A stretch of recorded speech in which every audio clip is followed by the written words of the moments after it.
Hello my YouTube family, welcome to my channel Prakalp official blogs. कैसे हैं आप सब? आई होप आप सब बहुत अच्छे होंगे। तो जैसा कि आपने पिछले ब्लॉग में देखा था कि हम लोग पहुंच चुके थे ऋषिकेश, और अगले ही दिन हम सुबह सुबह निकल पड़े त्रिवेणी घाट स्नान करने के लिए। गंगा स्नान के लिए जाते वक्त मेरी बेटी हर चीज़ को बड़े ध्यान से देख रही थी। वहाँ उसे अर्जुन जी और कृष्ण जी का रथ दिखा तो बार बार पूछने लगी ये कौन है। फिर हमने उसे प्यार से समझाया। आगे शिव जी की मूर्ति देखी तो उसने हाथ जोड़कर प्रणाम भी किया। घाट पहुंचकर हम तीनों ने गंगा स्नान किया।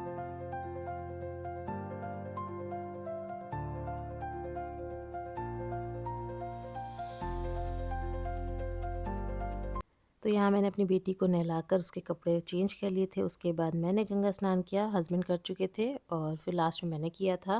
फिर उसके बाद हम लोग आ गए थे वापस घर, और थोड़ी देर बाद मैं निकल गई थी अपने कुछ कामों के लिए। जब भी मैं ऋषिकेश आती हूँ अपनी शॉपिंग यहीं के मार्केट से करती हूँ। ब्लाउज़ भी मैं यहीं सिलवाती हूँ, और मेरे टेलर भैया 2 दिन में बहुत बढ़िया सिल कर दे देते हैं।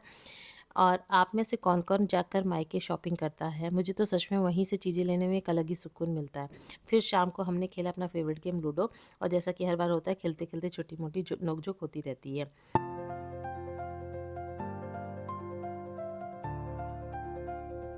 अगले दिन हम सुबह फिर से निकल गए थे त्रिवेणी घाट के लिए, और इस बार सिर्फ मैं दर्शन करने गई थी और हस्बैंड नहा स्नान करने के लिए। बेटी भी साथ में जिद करने लगी कि मैं भी चलूँगी नहाने, लेकिन वहाँ जाकर उसका मन बदल गया और वो उसने मना कर दिया कि नहीं, मुझे नहीं नहाना।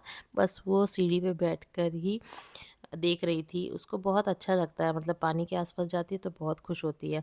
और यहाँ मैं बहुत ज़्यादा खुश होती हूँ कि मैं मायके आई हूँ, मुझे जो सुकून मिलता है ना।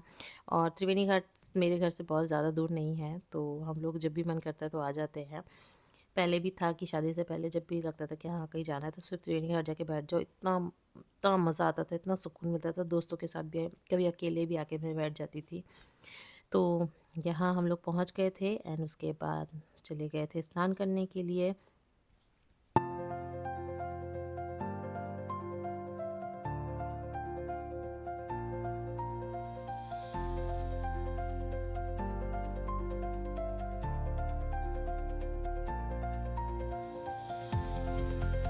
तो यहाँ हम लोग आ गए थे, और उसके बाद ना बेटी बोलने लगी है, जब उसका मतलब मन वहीं पर हो गया था कि नहीं मुझे नहीं नहाना, फिर जिद करने लगी मुझे चलना है, वापस जाना है, मुझे घर जाना है। तो अब बिना नहाए कैसे जाते, वो तो अंदर चले गए थे। तो फिर मैंने उसको फिर मन में भटकाया कि अभी ना थोड़ी देर में हाथी दिखेगा, और सच में ना थोड़ी देर में वहाँ पर दूर हाथी दिखने लगा, लेकिन उसको उतना क्लियर नहीं दिख रहा था। मैंने उसे कैप्चर करके दिखाया कि हाँ देखो वहाँ पर है हाथी।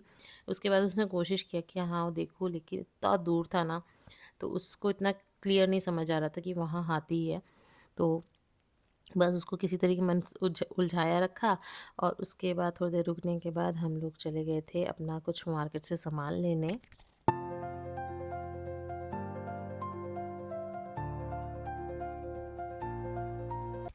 तो यहाँ से निकलने के बाद हम लोग पहुँच गए थे अपने घर के लिए पूजा का सामान लेने के लिए। कुछ माधव के कपड़े लेने थे और कुछ दुर्गा जी के कपड़े लेने थे, एंड साथ में भगवान जी के नीचे रखने बिछाने वाला कपड़ा बनवाना था हमें, क्योंकि हमारा जो मंदिर है वो सेक्शन वाइज बना हुआ है। तो वो ऑर्डर दिया था हमने, उन्होंने कहा था कि 1 डेढ़ घंटे में सिल जाएगा, उसके बाद मिल जाएगा। मुझे यहाँ का जितना भी सामान ले जाती हूँ मुझे बहुत पसंद आता है, और धीरे-धीरे अभी मतलब मुझे और भी मूर्ति लेनी है, तो वो मैं यहीं से लूँगी।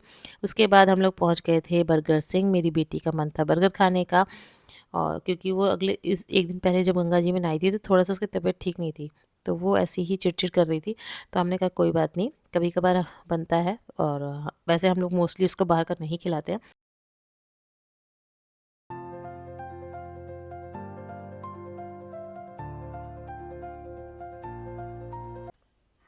घर वापस आए तो इंडिया का क्रिकेट मैच चल रहा था फाइनल, और शुरू में तो मैंने ध्यान ही नहीं दिया, लेकिन बाद में देखने लगे, और जब इंडिया जीत गई तो खुशी अलग लेवल की थी।